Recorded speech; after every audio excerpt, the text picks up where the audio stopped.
Алейкум, Устаз, кандайсыздар? Аллах разы болсун. Ушундай Аллахтын кереметтүү жеринде сиздер менен келгениңизге аябай ыраазыбыз. Иштериңиздерге ийгилик. Эми мындай суроо бергим келип атат да, ушул жерден пайдаланып, азыр биз адамдарга китеп окууну жакшы жайылта албай жатабыз. Анан китеп окуйлу десе эле, китеп окуса эле адам кантип өнүгүп кетсин, кантип өзгөрүп кетсин деген суроолор, жооптор болуп атат. Анан ошонун негизинде мен диний көз карашта кандай бул китеп окуунун орду кандай, сизден ушуну угуп, жана биздин катталуучуларга, жалпы Кыргызстан же болбосо чет өлкөдө жүргөн биздин мекендештерге да жакшы бир маалымат болот деген ишенимдемин. Бисмиллахиррахманиррахим. Биринчиден Кудай Таалага шүгүрлөр болсун. Бизди ушундай бир ыйык жерлерге алып келип, өзүнүн ыйык жерлерин зиярат кылдырып аткандыгы үчүн. Экинчиден, бул бүгүнкү күндөгү китеп окуу маселеси боюнча ислам динибизде бул негизинен эле окуу негизи адам баласына парыз болуп эсептелет. Эмне үчүн парыз? Себеби Пайгамбар саллаллаху алейхи хадисинде ушундай дейт: "Талабул илми фаридатун аля кулли муслимин ва муслиматин." Илим талап кылуу, мындай айтканда китеп окуу ар бир мусулман аял эркекке бирдей парыз деген. Бул жерде демек парыз. Ошол себептен эгер адам баласынын өнүгүү жагын карай турган болсок, Кудай Таала адам баласын өзгөчө жараткан да. Мисалы, жан жаныбарлар туулушу менен эле бир аздан кийин өзү басып кете берет, өзү тамагын жеп, өзү жашап кете берет. А бирок адам баласы дайыма өнүгүүгө муктаж. Ал эми өнүгүү дайыма бул окуу менен болот.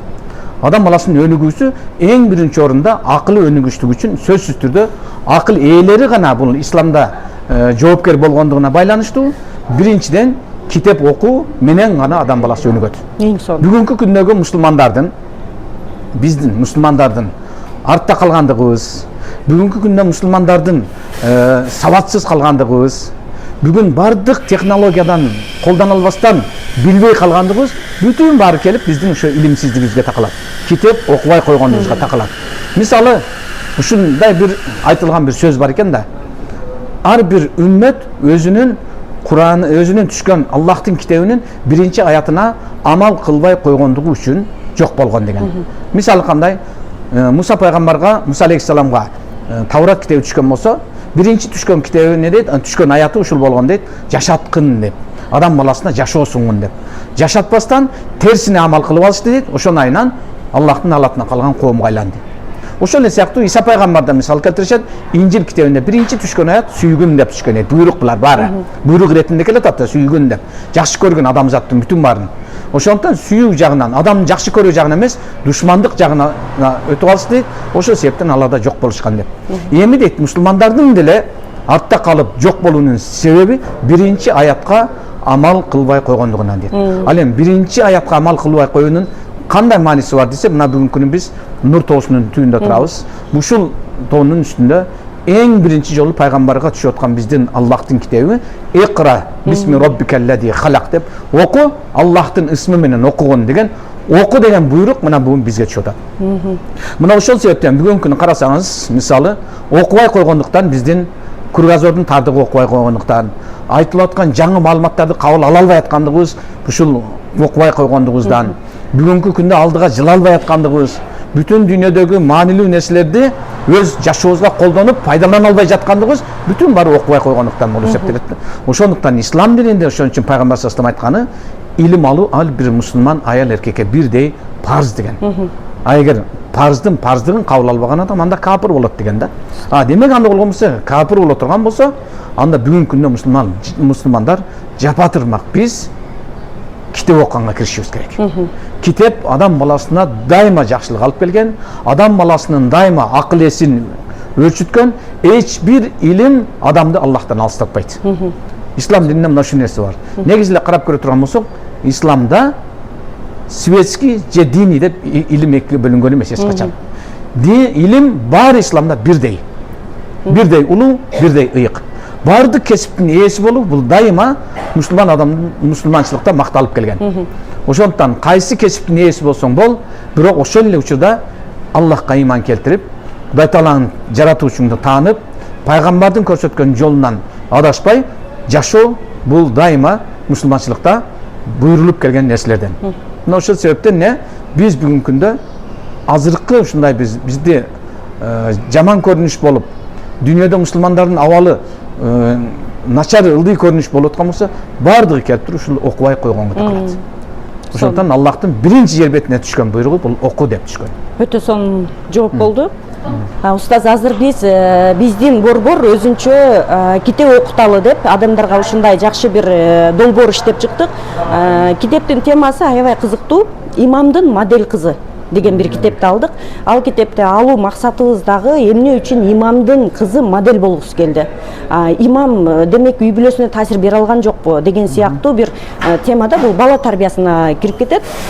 Айткым келгени, азыркы учурдагы өтө чоң актуалдуу маселелердин бирөөсү бул балдардын тарбиясындагы бала, мисалы азыр көптөгөн ата-энелер айтат да, балам көңүл буруусу начар, ой жүгүртүүсү начар, ошол эле учурда сабакка көңүл буруусу начар, же болбосо элестетүү такыр жок азыркы муундарда. Мисалы үчүн балдарга элестетүүчү бир суроолорду берсең, элестеткенден зериге турган муун болуп атат да. Булардын баарын бир эле жыйынтыгы, мисалы азыр сиз ислам дини боюнча ошол көз карашты китеп окуунун маанилүүлүгүн айттыңыз. Мен психологиялык жактан айтып атам. Эми ошону мен сизди бир үлгүлүү үй бүлө катары тааныйбыз да, биз сизди сырттан. Сиз балдарыңызга кандай китеп окутасыз, кандай китепти сүйдүрөсүз? Сиздин балдарыңызды да биз жакшы билебиз. Мектепте кандай жетишкендик болсо, эң эле алгач сиздин балдарыңыз ошол жетишкендикке ээ болушат. Сертификат болсун, грамота болсун, сиздин балдарыңыз ошол жетишкендикте. Бирок анын артында сиздер турасыздар да. Анан кантип ушундай ийгиликке жетет балдар? Сиздер кандай, эмне сырлары бар? Башында айтып кеткендей эле, Пайгамбар саллаллаху бул дүйнөдөн өткөндө акыркы хадистеринин бирөөсү ушуну айткан да. Мен силерге эки нерсе калтырып баратам. Эгер ошол экөөгүн кармансаңар, бул дүйнөдө эч качан адашпайсыңар дегенчи, өкүнбөйсүңөр деп. Анын бирөөсү китап Аллах ва суннати дейт да. Бул деген сөз китап Аллах, Аллахтын Кур'андагы көрсөтүлгөн бизге туура жолдор. Ошол эле учурда аны кантип жашаш керек экендигин көрсөткөн пайгамбар сүннөттөрү. Мына ушул эки нерсе менен жашап өтсөңөр эч качан өкүнбөйсүңөр деген да. Андан кийин ошол эле учурда экинчи дагы бир пайгамбардын бир хадиси бар. Балдар ата-энелеринин себебинен тозокко түшөт дегенчи. Ал кандай бала ата-эне себебинен тозокко түшүшү мүмкүн? Десе, мисалы, эч бир ата-энесинен туура нерсе көргөн эмес, туура тарбия көргөн эмес, көңүл бурулган эмес, анын жеген ичкенин, кийген кийимин гана камсыздандырып, анын иман жагына маани бербей койгон үй бүлөдө бала имансыз чоңоет. Ал эми имансыз адам албетте бейишке кире албайт. Ошондуктан балага эң биринчи орунда жеген ичкени кандай эле маанилүү болгондой эле адам баланын рухуна, жүрөгүнө да ошондой эле Аллах Тааланы таанууну, пайгамбарды сүйүүнү, ошол эле Аллах менен пайгамбарды сүйгөн инсан ата-эне сүйүүсү, мекенге болгон сүйүү, жалкоолук, намыссыздык деген нерселерден дайыма алыс болот.